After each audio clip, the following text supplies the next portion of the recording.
The wind howled through the abandoned shafts of the old Marrow Creek mine, carrying with it whispers of a past that refused to rest. For 50 years, the earth had swallowed its secrets whole. Secrets of 11 miners who vanished without a trace in the autumn of 1973. Their families never stopped waiting, the town never stopped wondering, and the mountain never stopped holding its silence. But no one imagined that half a century later, a loyal dog's persistent digging near a forgotten clearing would set in motion a revelation that would rewrite everything they thought they knew.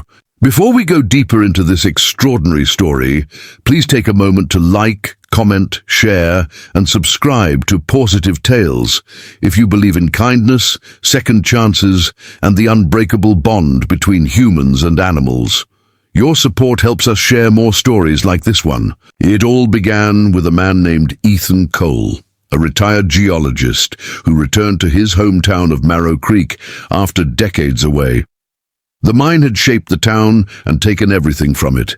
His grandfather, Samuel Cole, was one of the miners who vanished in 1973, part of the doomed crew whose final descent into the shaft became one of the most haunting mysteries in local history. Ethan had grown up with unanswered questions etched into his childhood like scars. His grandmother's eyes still flickered toward the hills every evening, as if expecting Samuel to walk through the door. His father grew bitter and silent, and Ethan, he carried the weight of that silence into adulthood.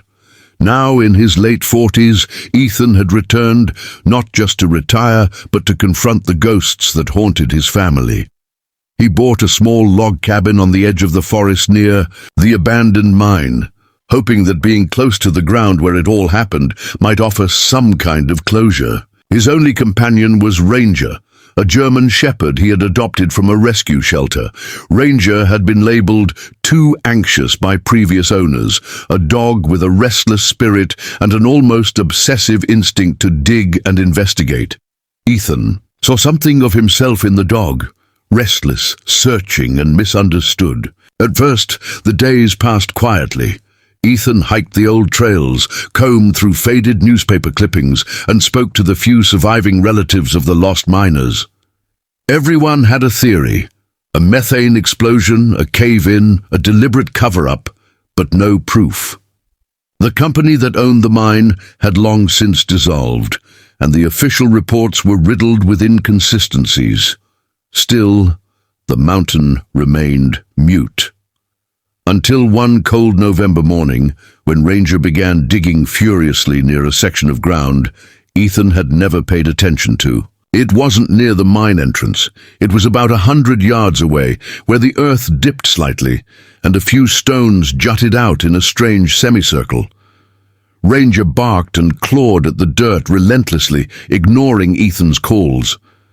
Finally, with a sigh, Ethan grabbed a shovel and began to help. A few minutes later, the blade struck something metallic, a dull, hollow clink that echoed like a heartbeat.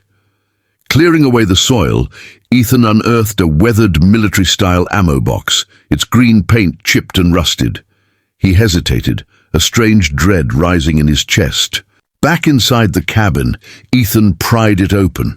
Inside were faded documents, a small leather-bound notebook, and a handful of black and white photographs. His hands trembled as he flipped through them. One photo showed the 11 miners, including his grandfather standing shoulder to shoulder at the mine entrance, the last image ever taken of them. But tucked between the pages of the notebook was something that made Ethan's blood run cold, a rough sketch of the mine's lower tunnels, marked with symbols, and a single, handwritten note. "We found something we were never meant to see." That night, Ethan couldn't sleep. He read the notebook cover to cover, piecing together fragments of what appeared to be Samuel Cole's final journal entries. The words were rushed, panicked, as if written in stolen moments underground. They spoke of unauthorized excavation deeper into the mine than the company had admitted, and strange sealed chambers hidden beneath the main shafts. And one chilling final line: "If we don't come back, tell them it wasn't an accident." The next morning, Ethan knew what he had to do. With Ranger by his side, he hiked to the collapsed entrance of Shaft 3, the last place the miners had been seen. Overgrown brush and decades of erosion had nearly erased the trail, but Ranger's nose led them with uncanny precision. The dog stopped suddenly at a patch of loose earth near a pile of weathered timbers and barked furiously. Ethan knelt down, heart pounding, and began to dig.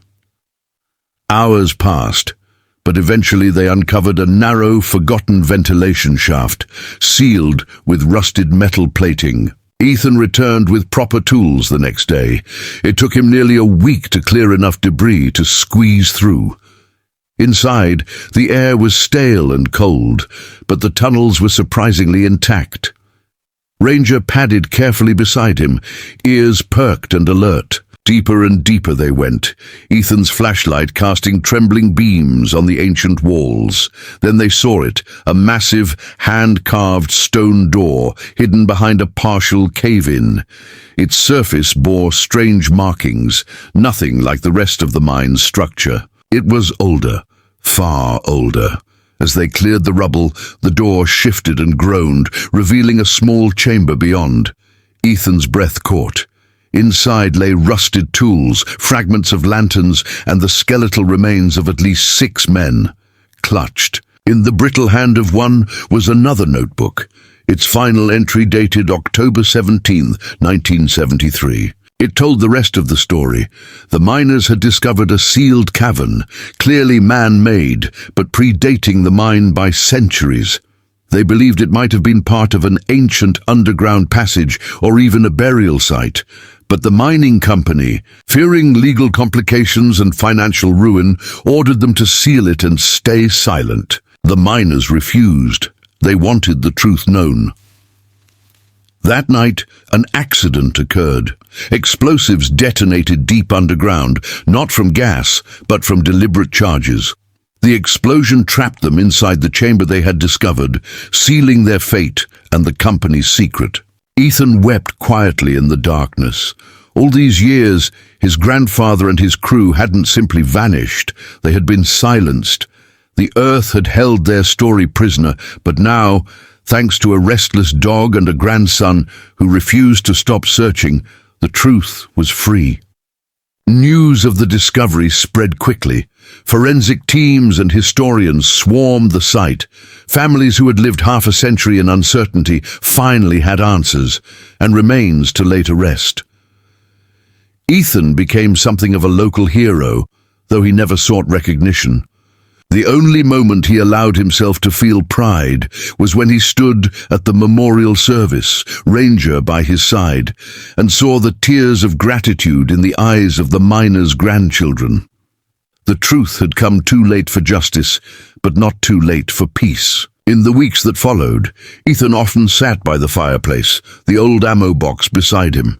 He had it cleaned and preserved, its contents displayed in a small local museum dedicated to the miner's memory. Ranger still sniffed around the cabin floor, occasionally pawing at the box, as if sensing the enormity of what they had unearthed together. Ethan would scratch his ears and whisper, "We did it, buddy. We brought them home." And every time the wind swept down from the mountain, he swore he could hear faint echoes rising from the depths, not cries of suffering, but sighs of release. The earth, at last, had spoken. If this story touched your heart, please like, share, and subscribe to Pawsitive Tales, and help us keep telling stories of hope, loyalty, and the extraordinary bonds that lead us to the truth. Special. Request in the comments, tell us, what would you do if a secret hidden for 50 years suddenly came to light in your family's past?